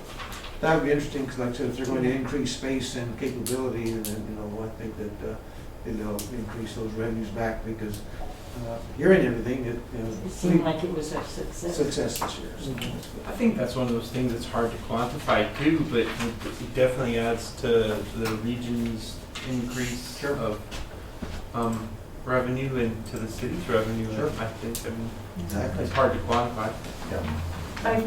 I forgot to bring his wish list, but I think the very first, because Mike asked him to rank what was most important, and the most important was a $320,000 expenditure, I believe, but I don't remember what it was for. Do you- I think he's got to remodel some of the cabins. I'll get that to council. Any other questions? No, sir, no more questions. Shoot. Don't say big fish. Yeah. Yeah, he definitely needs to put some bigger stuff in. What exactly is his investment in there? Does he actually put any money back in? Other than the revenue? Yeah, I'll get that report, Well, but didn't he Yeah, say he half put in- he's put in, $500,000, didn't he? He put in way over, Yeah. about Yeah, half of that. just kind of check. Yeah. He's going all in. He's gone all in, new bedding, new towels, new kitchen utensils, new, he brought in all those boats. Uh-huh. I'll get that to you. Yeah, that's fine. I don't see any Garfield. It's under the street lighting, Street LED. Is that project going to take care of, are we going to just do the lighting? Are we going to do the gas and the whole thing? Right, so they've ordered the LED lights so far, that's why they're $6,400 projected. The remaining $70,000 will be for, I don't remember. The 'Cause I know poles, that- I guess, 320 times I know they were 20. going to do the gas line and maybe re-widen the street. Right, That's And part of then the. I talked to Just, and he was thinking that maybe there's even a chance to add a little sewer up there too, because of, Does he live in what the Allendale? heck is his name? I'm trying to think of his name. He's got a bunch of land up there. Tim Peters. Peters, if he decides to develop Probably that, Tim. that would might be a deal for us. But, because you can come off of the Nona Drive there, or in that area there, and Espinosa, and come down, because Blacknick and, does Blacknick have sewer?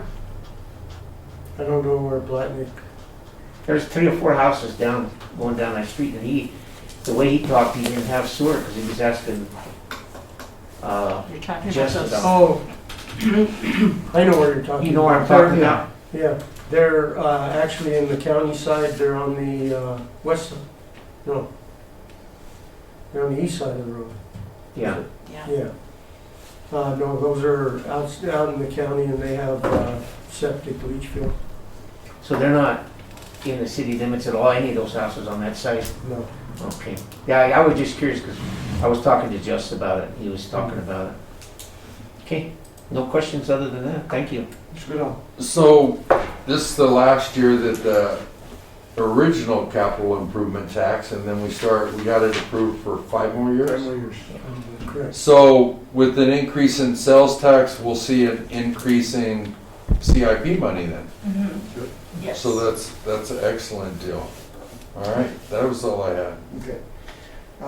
One question here is, heard that we are going to be getting that money, but I'm not sure, is it coming through the city, that House Bill 1215 money? That's that crime prevention? 1215, I think, goes straight to the community foundation Okay. through the group in Springs. Okay, I The didn't know. Latin, Yeah. yeah. I heard the Numbers? we haven't gotten any, Just kind of wondering how that, it has to be reported through Trinidad. I didn't know if the city Well, was. will the city have to do the accounting on it then if it's not coming to? I'm sorry, Charlotte. I wasn't listening, I'm sorry. What did you say? The House Bill 1215 is the Crime prevention. crime prevention that we were actually named and added with Grand Junction to the House Bill. But the funding, I believe, goes to the community foundation. So we're not involved So in we may not be, so we'll find out. I You don't might know. want to make note of that, but it's 250 or 350 for 2 years. Yeah. Not sure about that one. Okay, so we'll find out a bit more. Now, the other question is, and I've been getting hammered on this, people, they're saying, why are you guys fixing Garfield? And not fixing Santa Fe Trail? So, the remainder, from where they left off at your place on up. And to me, In the general area of your place, coincidentally. right there, I really don't know. Smooth travel. I really don't know how to answer that question, other than, the only thing I can come up with is that, when Fisher's Peak, comes around, that's going to be a pretty active, street. Right. And for people that live up in Allendale, we'll provide them with a better way. And coming down on Garfield, how far down on Garfield are we coming? Because as we know, as you come down on Garfield, and then you start switch back and forth down at the bottom end. I guess that's a conundrum. Yeah, it is. It's all about funding and just the cost of everything.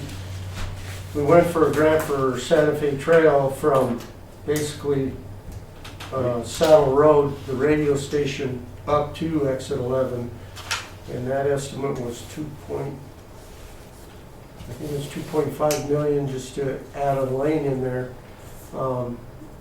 And we were unsuccessful, but Garfield, I think Bob put an estimate on that. Garfield from basically Espinosa and County Road up there where it all comes together, all the way down to the bottom. I think it's Harrison at the bottom of the hill. It's almost $3 million. Wow. A lot of it is widening up through that mountain where they're gonna have to do some work to widen the road to get that up there. And I guess that's the question that's the question that I'm getting is, if we're only able to do that portion of it and you start getting down further, in some areas the road is decent, but then you get down way at the bottom and it just narrows down into the switchback coming into town, into one way and, all the way into town, so. What benefit is, I guess the question to me was the benefit at the bottom end. Anyway, that's something to think about. I don't expect an answer, but I'm getting hammered on it, put it that way. I'd like my guy was pretty irate with my answer, because that's the only answer I could come up with. I don't think he was happy with it. That's all. Any other questions on capital projects? Good? Let me see if I had anything else. And one date that I highlighted. Let me see.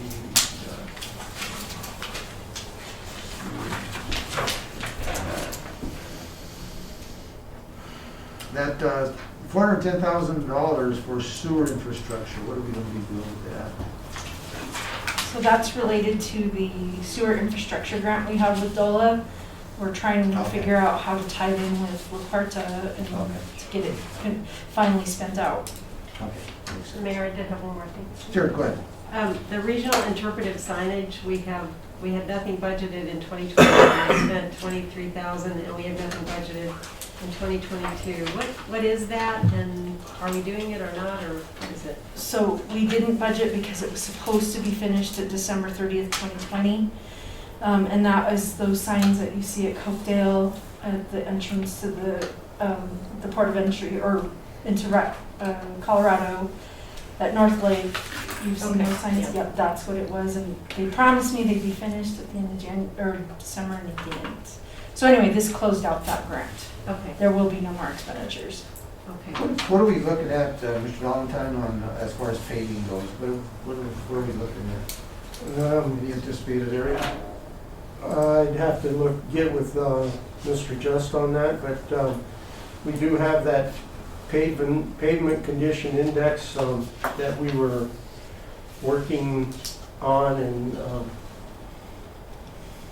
now that we have the DOJ settlement, we shifted everything to ADA and everything, but we want to start milling down the asphalt and relaying it, not changing the grades and everything, so that we're not impacted as much with ADA regulations if we bring it down, but we still have to do the intersections along the way and fix those. So I will have Mr. Just report on his plan moving forward. One of the reasons why I bring that up is just to let everybody know, I had personally, because of this election cycle, I had a town hall this last weekend, and I got hammered over the people on the north end of town, around that Glaudine area and all those areas that they feel like the city has neglected them, with upgrades and stuff like this. So that's the reason why I kind of bring that up. Is one of the areas, of course, is San Pedro. I got to get on real hard on that. And I know that's an issue. Now, I was going to ask you, San Pedro, I know that we can't replace, and the other day I made a point to travel down that road. And there are some areas that aren't bad, but there are some areas that have dipped quite badly. What would be the possibility of going, and this is the brick streets, the possibility of going through and maybe, pulling up those brick streets and where those real bad areas, sand those and replace the ground, the bricks at least to make them more, you don't feel like you're going on a roller coaster ride. Could that be something that maybe you can? Well, we could talk about it internally, but part of the issue is when we do those new brick streets, we're putting 6 to 8 inches of concrete base under them, and we would be putting them over our sewer, our water, our gas infrastructure that is Well, I guess what I'm talking about older. is, So not going through such a drastic thing. I understand what you're saying, which we've done in the past, but just going in and, pulling up that brick, putting in some sand and get them up a little more level to grade, at least for the time being, until such time that maybe we can do a, future councils could maybe do a complete reno of that street. But, because that's the way it was done in the past. They layer of sand or small gravel down, and that's why it's lasted for so long. And of course, it's deteriorated over the last, 50, 60, 70 years. I can talk to you a bit more about that, Mike. Yep. We'll talk about that. But anyway, so kind of got hammered pretty bad on that too. Anything else on capital?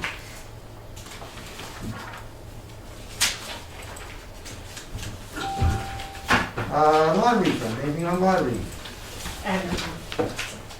I just wanted to know, does anybody know, does the state have a priority list for allocation and distribution of lottery fund revenue?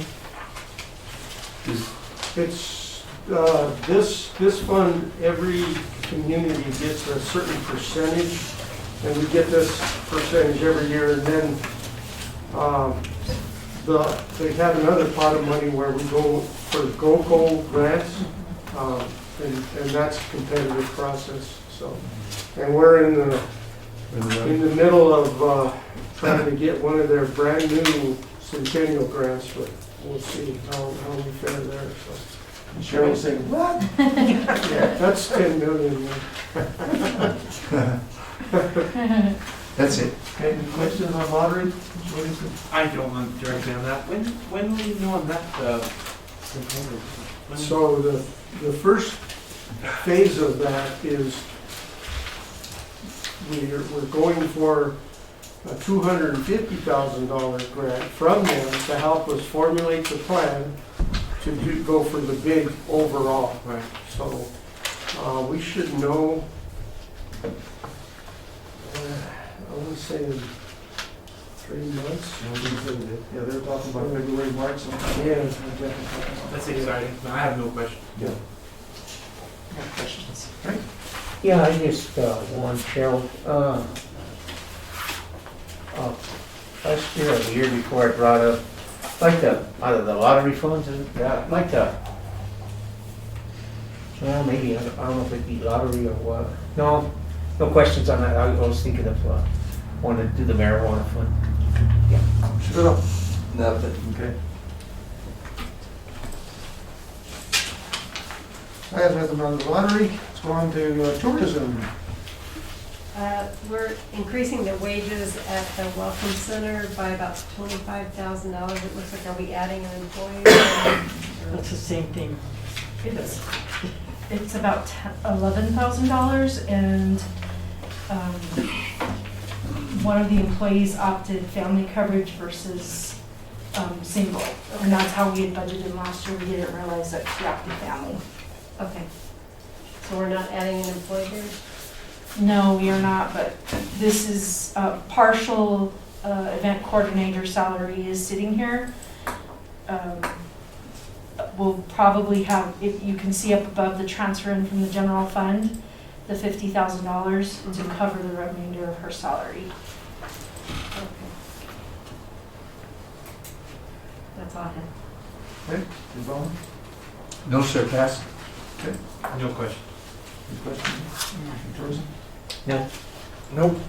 The only thing I can say is it's good to see that our 2021 projected came in a lot higher than what we anticipated. So it's good to see, and it looks like, I think we really see that 2022 budget at that amount, possibly even higher.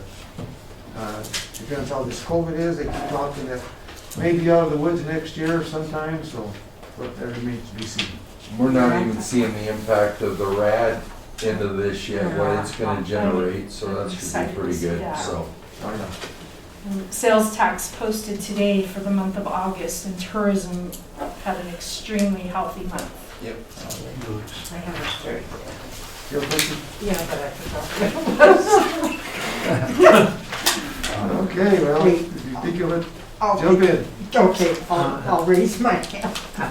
Oh, I know what it was. So I'm sorry, I didn't mean to interrupt. I gotta go when I remember, or it's over with.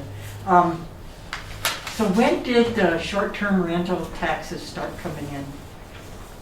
I believe it was last June, Last June of 2020, yes. Okay, so we should have a pretty significant, It's not too bad, actually. Is So, it? mhm. okay. Okay, that's my question. The short-term rental seems to be the going thing today. That's the big thing. And like these bicyclists that were here, cyclists, I think a lot of them, that's probably where a lot of them wanted to stay. So initially, we captured Airbnb, that whole program. That was our first receipt, was in June of 2020. But I want to say in March of 2021, we started receiving HomeAway or Verbo, which was the one that we didn't know how to capture. And all of a sudden, they're reporting. So somebody got them online. How do we, so people that have short-term rentals that aren't associated with a franchise like that, there's no way for us trying to figure out who they are. So it's interesting that you asked, because we had a presentation from a company that started out in Durango that is starting to help municipalities find these short-term rentals. They go through Craigslist, they go through Facebook. They're the ones that spend the time trying to find those types of rentals. And his biggest boast was getting Dallas from like a 10 to 15% collection rate all the way up to 80%. So we're supposed to have another presentation with him. When you say percent of what, of the, Collection of the rentals. Right. They of the ones found that aren't on 80%. major, Mhm. I see. Yes. So, yeah, Okay. they will track those people down for us. I can't remember if he said they check it daily or weekly, but they constantly scan those pages and they track down those individuals. They send the letter along with our tax return form and we get them into compliance. Are their fees pretty reasonable? It's, compared to what we've collected so far, I think that it's gonna be very reasonable. Oh, great. Good, any other question on tourism? None? Okay. Well, like I said, I just anticipate, I think we all anticipate tourism to really, as we talked earlier, our general fund that will help balance, the revenues out through the sales tax down the road. So I think that's what, keep our fingers crossed. Whatever we lose, we'll be able to pick up this way.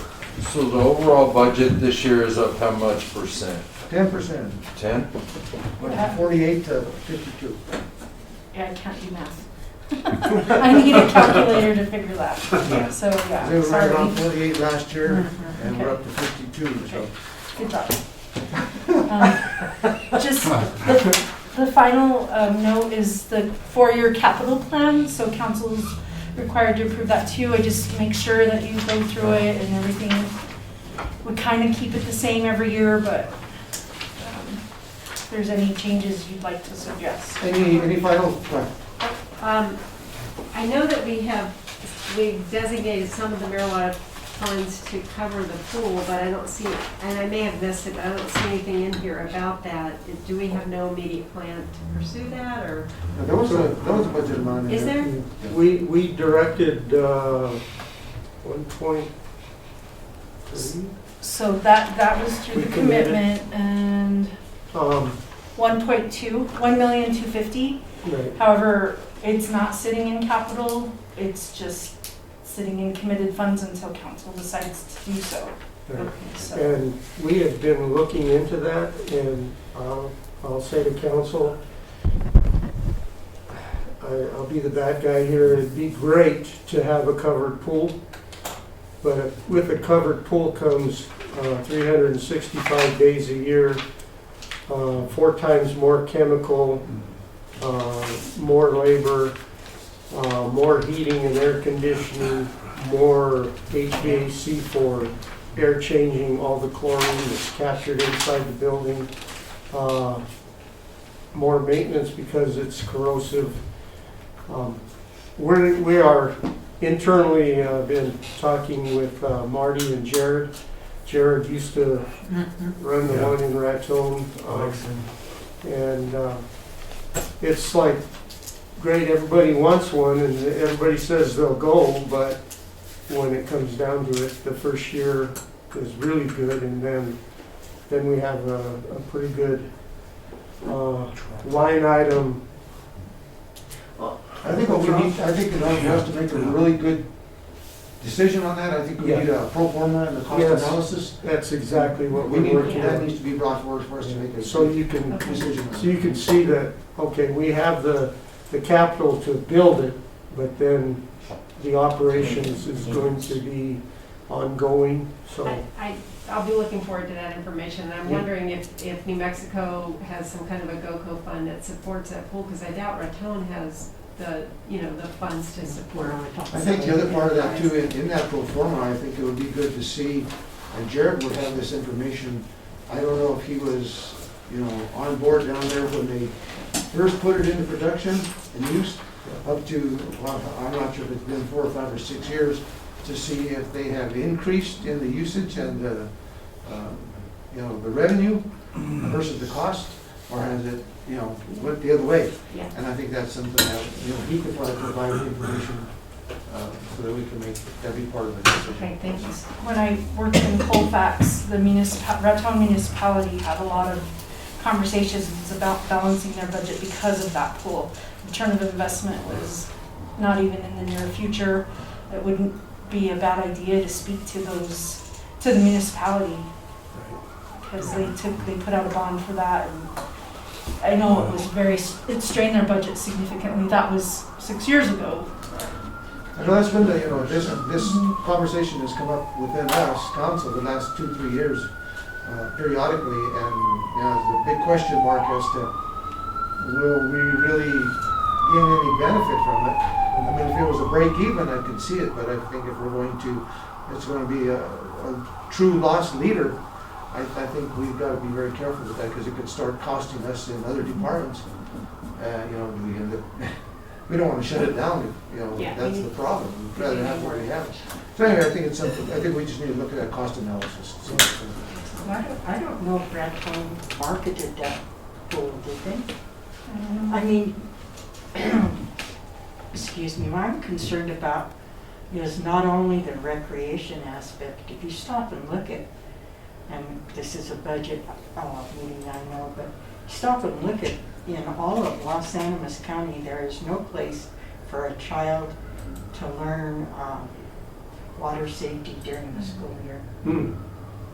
that's true. Right. I mean, if we could do some kind of an agreement with the school districts to bring them in and use that for a PE class and then pay, If they're willing to do it. if they're willing to pay out the money to do it. Yep. That's a bad part. What? They don't even have money as it is, the school Well, districts. yeah, but And they couldn't afford their pool, that's why it shut down. So that tells you something right there. that pool was older than I was. But it's also smaller, and then Yeah. also wouldn't take as much maintenance either as a big pool like ours. Is there any other questions or concerns over the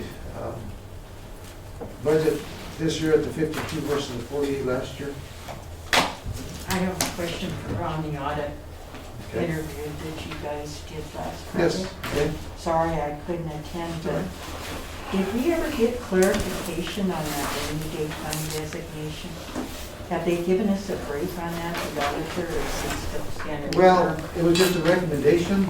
It's not a steadfast rule from what I understand from the state. It's a recommendation. So he didn't tell us we had to do that. We asked him, how do we lock down these funds so that it doesn't look like we're not expending the revenues that we're receiving? Taxpayers pay their taxes, they want to see results. So by committing those funds, it shows that council has a goal and a direction of what to use those funds for. And they're not just sitting out in the open for us to be denied grants, because, well, you don't need a grant, you have all this sitting I in see. reserves. So he said, that's when he gave us the documentation of committing the funds, locks it in, because you can't just say rainy day fund, because that still leaves them unreserved. So you're titling them, you're giving them a purpose and a direction, and they're locked.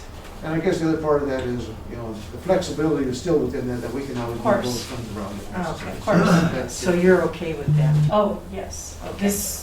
We'll be presenting to lock down probably another $1 million Okay. at the end of the year, so. Okay, anything else for future work sessions?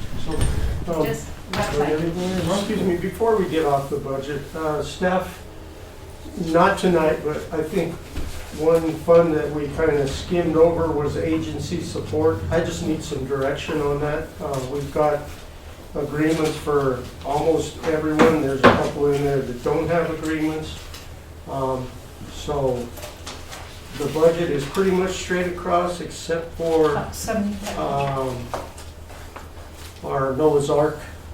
But anyway. could you send us a list of those agencies that were, so that we can consider those when we come into our next budget meeting? Yes. I think we need to know who they are. Have we gotten an agreement with Noah's about what we're gonna? Yes, we do. So what's outstanding, the golf course? What's that? The golf course is outstanding? No, I think we're done with the golf course. We- Yeah. I am in discussions with them, Again? yes. Cheryl, one other question I need to ask on the budget deal for the marijuana deal expenditures. A few years ago, we put down some Christmas money.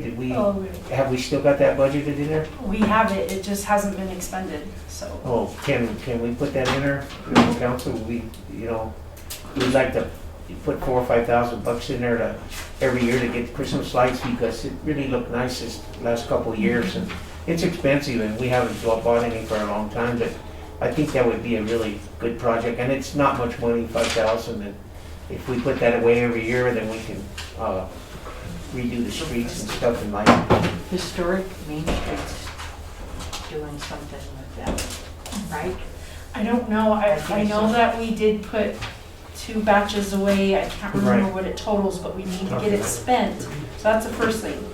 What department is in charge of spending that, Mike?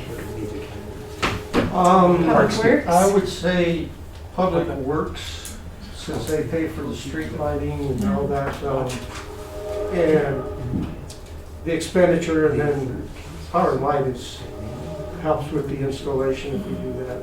So we need to get it first, we need to get it spent first before we add more, but I can definitely put that in the third quarter marijuana Yeah, 'cause we- allocation. What we have, we can spend right now. I mean, look up some stuff to get for the decorations and I stuff. looked at a catalog, just FYI.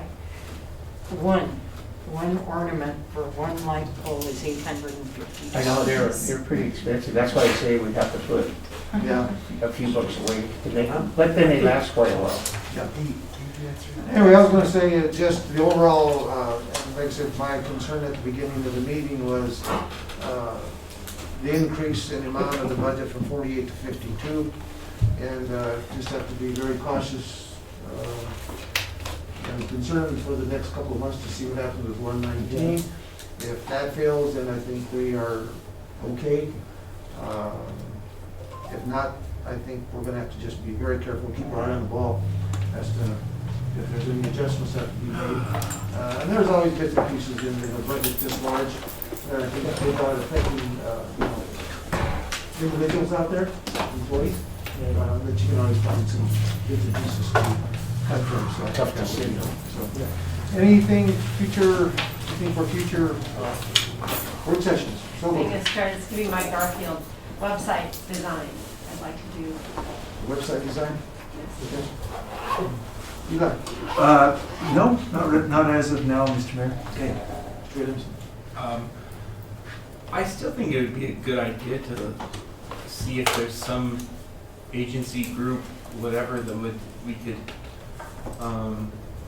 pay to see if there's some way to look into the future and see what a professional industry think tank, whatever, what they think the impact going forward is, any way to lessen that transition, make us more viable for federal legalization.